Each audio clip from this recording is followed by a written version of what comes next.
আসসালামু আলাইকুম। আমি পপি। দীর্ঘ 28 বছর চলচ্চিত্রে কাজ করেছি, অনেক সুনামের সাথে, সম্মানের সাথে। কোটি কোটি দর্শকদের ভালোবাসা পেয়েছি, ইন্ডাস্ট্রির মানুষের ভালোবাসা পেয়েছি। কিন্তু এই মুহূর্তে আমি ক্যামেরার সামনে কথা বলছি একজন ব্যর্থ মানুষ হিসাবে। ব্যর্থ মানুষ বলছি এই কারণে, সবার মন জয় করতে পারলেও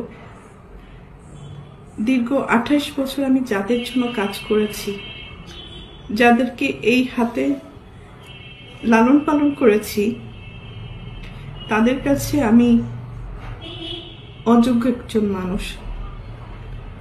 তাদের মন মতো চলতে পারিনি, তাদের মনের মতো করে নিয়ন্ত্রিত হতে পারিনি।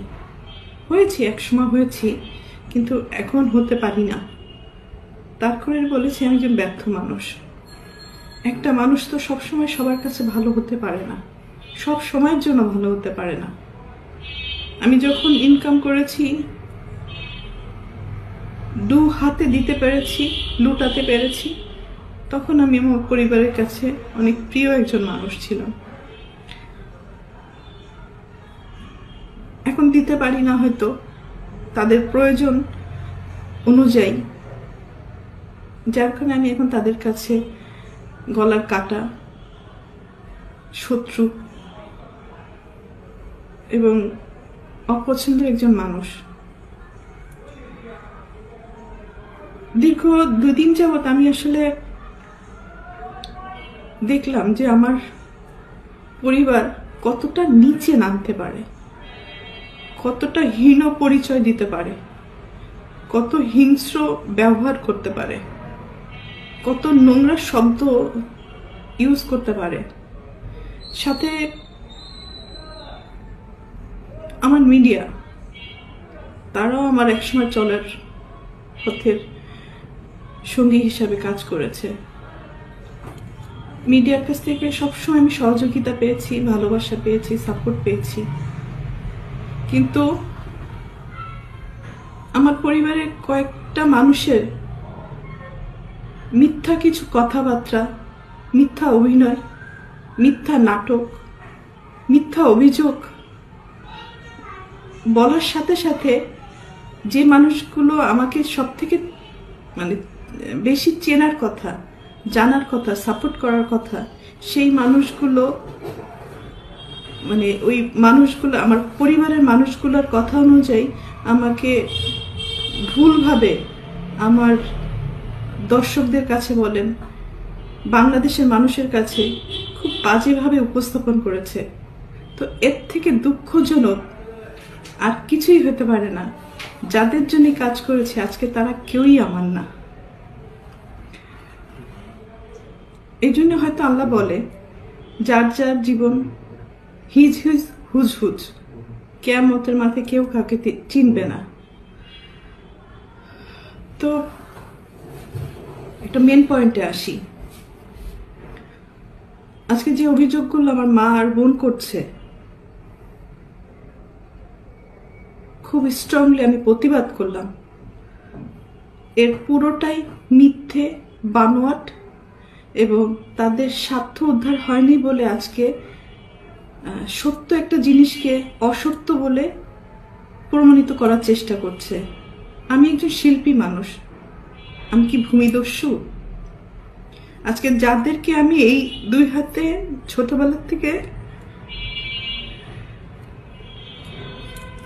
লালন পালন করেছি, যাদেরকে আমি মানুষ করেছি, আমার জীবনের অনেকগুলো সময়, সুন্দর একটা সময়, প্রতিটা মানুষের একটা সুন্দর সময় থাকে নিজের জীবন উপভোগ করার সময়। সেই সময়টা আমি তাদের জন্য ব্যয় করেছি, তাদের পিছনে ব্যয় করেছি, তাদেরকে মানুষ করার জন্য। কারণ আমার বাবা মায়ের সন্তান আমার সন্তান না, কিন্তু তারা তো আমার দায়িত্ব না। তারপরেও আমি আমার ভাই বোনদেরকে নিজের সন্তান হিসেবে লালন পালন করেছি, দায়িত্ব পালন করেছি। নিজের ভবিষ্যৎ, নিজের ভালো লাগা, মন্দ লাগা অনেক কিছুই বাদ দিয়ে দিয়েছি শুধু আমার ভাই বোনদেরকে মানুষ করার জন্য। কিন্তু এখন এসে দেখলাম মানুষ তো হয়নি, হিংস্র কিছু পশু বলবো না, পশুরা তো আসলে খুব কৃতজ্ঞতা থাকে পশুদের মধ্যে, কিন্তু এদের মধ্যে সেই কৃতজ্ঞতা বোধটুকু নেই।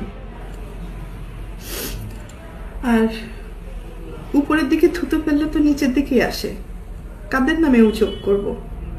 অভিযোগ তো আসলে করে বাইরের লোকদের মানে নামে। আর আমি যেহেতু আমার ভাই বোনদেরকে, আমার বাবা মাকে অনেক ভালোবাসি, যার কারণে আমার জীবনে আমি অনেক কিছু ফেস করেছি তাদের দ্বারা। নির্যাতিত হয়েছি, লাঞ্ছিত হয়েছি, অপমানিত হয়েছি। নিজের এত বছর যে আমি ইন্ডাস্ট্রিতে ইনকাম করেছি, তারা আমার সাথে বেইমানি করেছে। আমার সমস্ত অর্থ আমার কাছ থেকে নিয়ে নিয়েছে। আমার টাকা দিয়ে কেনা সয় সম্পত্তি কোনো কিছুই আমার নামে ছিল না, আমার প্রত্যেকটা ভাই বোনের নামে ছিল। আমার অ্যাকাউন্টগুলো শূন্য ছিল এবং আমার গাড়ি, শুধু আমার দেহটা ছাড়া আমার কোনো কিছুই আমার ছিল না।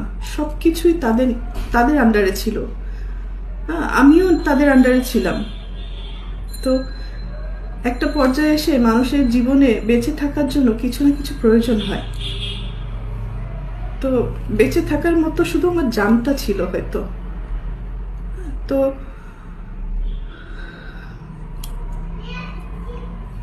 একটা পর্যায়ে এসে যখন আমি জানতে পারলাম আমার পরিবারই আমার সাথে বেইমানি করেছে, আমাকে ঠকিয়েছে, আমার সবকিছু কেড়ে নিয়েছে, এগুলো জানার পরে আমি চুপ ছিলাম। আমি যাদেরকে কোলে পিঠে মানুষ করেছি এই হাত দিয়ে, আমি তাদের দ্বারা অনেক বেশি নির্যাতিত হয়েছি। তারা আমাকে ফিজিক্যালি অ্যাসল্ট করেছে, আমার টাকা চুরি করে আমাকে মারার প্ল্যান করেছে, আমাকে খুন করে ফেলার জন্য টাকা দিয়েছে খুনিকে। আমার আপন ভাই এটার সাথে জড়িত, আপন বোন জড়িত, আর একটা সামিন নামে একটা ছেলেকে পালক নিয়েছিলেন। তারপরও আমি অ্যাকসেপ্ট করেছিলাম যে ঠিক আছে, একটা মানুষ তো, একটা বাচ্চাকে লালন পালনের দায়িত্ব নিয়েছিলাম। তো পরবর্তীতে দেখলাম এটা যখন হাতে পায়ে বড় হয়ে গেছে, তখন ওই হাত দিয়েই আবার আমাকে আঘাত করেছে। অনেক সময় এইগুলো কিন্তু আমার মুখের কথা না, এটা সত্য ঘটনা। এটা থানায় জিডি হয়েছে, মামলা হয়েছে এবং তাদেরকে আটক করা হয়েছিল এই ক্রাইম করার জন্য। পরবর্তীতে আমি তাদেরকে মাফ করে দিয়েছি, কারণ আমার ভাই বোন তো, ভুল হইতেই পারে। সন্তান হিসাবে মাফ করে দিয়েছিলাম। পরবর্তীতে দেখি যে এগুলো বাড়তেই আছে। এবং আমার মা তো আসলে অনেক বড় একটা শব্দ, কিন্তু পৃথিবীতে সব মা না, ভালো মাও আছে, খারাপ মাও আছে। দুর্ভাগ্যবশত আমার মাটা হয়তো আমাকে সেই পরিমাণ ভালোবাসতে পারেনি, কারণ আমি আমার মার কাছে, পরিবারের কাছে সবসময় সোনার ডিম পাড়া একটা হাঁস ছিলাম, মানে দুধ দিয়ে একটা গরু ছিলাম, টাকা ছাপানোর মেশিন ছিলাম। সন্তান হিসেবে কখনো ওই ভালোবাসাটা, ওই কেয়ারিংটা পাইনি। তারপরও কোনো অভিযোগ নেই, আগেও ছিল না, এখনো নেই। আর আমি আমার মনকে বুঝ দিয়ে নিয়েছি। মা বড় মাছের মাথাটা তার পাতে দেয়, আর যখন ইনকাম করতে পারে না, পরবর্তীতে যে ইনকাম করে সেই মাছের মাথাটা প্লেট চেঞ্জ হয়ে যায়। তো আমার বেলায় আমি অনেক কিছুই, হয়তো ফিল্মের নায়িকা, আমি অনেক কিছুই মানে বাস্তব জীবনে দেখেছি। তো এতটুকু বলতে পারি, আমি ক্যামেরায় একজন ভালো অভিনেত্রী। ক্যামেরার সামনে স্ক্রিপ্ট পড়েছি, ডিরেক্টরের ডিরেকশন ফলো করেছি, হয়তো 3বার ন্যাশনাল অ্যাওয়ার্ড পেয়েছি। একজন ভালো অভিনেত্রী হিসাবে পুরস্কৃত স্বীকৃতি পেয়েছি আমি। কিন্তু বাস্তব জীবনে আমি খুবই কাঁচা একজন অভিনেত্রী। মানে অভিনয়টা আমার দ্বারা হয় না। অনেক কিছু সহ্য করেছি, তো মুখ বুঝে সহ্য করাটাই হয়তো আমার পরিবার আমার দুর্বলতা মনে করেছে, আমার ক্ষতি করেছে যারা যারা, তারা সবাই মনে করেছে আমি হয়তো চুপ থাকি, হজম করি, কারো ক্ষতি করি না, এটা আমার দুর্বলতা। কিন্তু মানুষের যখন দেয়ালে পিঠ ঠেকে যায়, তখন সে একটা না একটা পর্যায়ে প্রোটেস্ট করে। তো আজকে আমার এই বক্তব্যটা হচ্ছে অন্যায়ের বিরুদ্ধে প্রোটেস্ট করলাম। মা বলে যে সমস্ত কথা ইমোশনালি মানুষকে ব্ল্যাকমেলিং করে, আমি এর আগেও তাকে মাফ করে দিয়েছি। আমার মা কথায় কথায় বলে যে আমাকে খাট কিনে দিল না, আমাকে মোবাইল কিনে দিল না, আমাকে টিভি কিনে দিল না। ভাই, একটা পরিবারে যখন একজন উপার্জন করে, সে যখন কোনো কিছু কিনে নিয়ে আসে, ধরেন আমি একটা ফ্যান কিনে নিয়েছি, তখন কি আমি বলবো যে মা এই ফ্যানটা আপনার জন্য শুধু আপনিই বাতাস খাবেন আর বাকিরা কেউ খাবে না? বা আমার বাসায় আরো 5 জন লোক আছে, 5টা ভাই বোন আছে, তো আমি কি ফ্যান কিনলে আমার মার জন্য একটা কিনবো, আমার 5টা ভাই বোনের জন্য 5টা ফ্যান কিনবো? একটা টিভি যখন কিনে নিয়ে আসি, তখন আমি আমার মাকে বলবো যে মা আপনার জন্য একটা টিভি কিনে নিয়েছি, এবং আমার আরো 5টা ভাই বোন। দীর্ঘ 4.5 বছর 5 বছর বাবা আমার কাছে ছিল, তার সবকিছু আমি দেখাশোনা করেছি। তার ট্রিটমেন্ট থেকে শুরু করে সবকিছু আমার দায়িত্বে ছিল। তো অনেকবার সে হসপিটালে গেছে, অনেকবার সুস্থ হয়ে বাসায় ফিরেছে। তো এই সম্পত্তির কারণে অনেক বড় বড় ঘটনা আমার সাথে হয়েছে, শেষের দিকে আব্বুর সাথে হয়েছে। মানে বাবা যখন হসপিটালে ছিল, মানে তার ট্রিটমেন্টের সমস্ত টাকা পয়সা আমার টাকা। আমার এফডিআর ভেঙে আমি 1 কোটি টাকা কম হবে না, বেশি হবে, মানে যদি এটা বলতে হয়। আমি তার পিছনে আমার এফডিআর ভেঙে পেমেন্ট করেছি। সেই রিসিট বলেন, প্রমাণ বলেন, সব আমার কাছে আছে। স্টেট ব্যাংকে স্টেটমেন্ট উঠালে তো পাওয়া যাবে, এবং আপনারা হসপিটালে খোঁজ নিলেই পাবেন। অথচ যার সম্পত্তি নিয়ে এত নোংরা কথাবার্তা হচ্ছে, দখলদারি নিয়ে এত কথাবার্তা হচ্ছে, তারা কিন্তু একটা টাকাও খরচ করেনি আমার বাবার অসুখের সময়। যেই মারা গেল, সেই তার সম্পত্তি নিয়ে ভাগাভাগি করছে, ব্লেম দিচ্ছে, নোংরামি করছে, দখল বুঝে নিচ্ছে।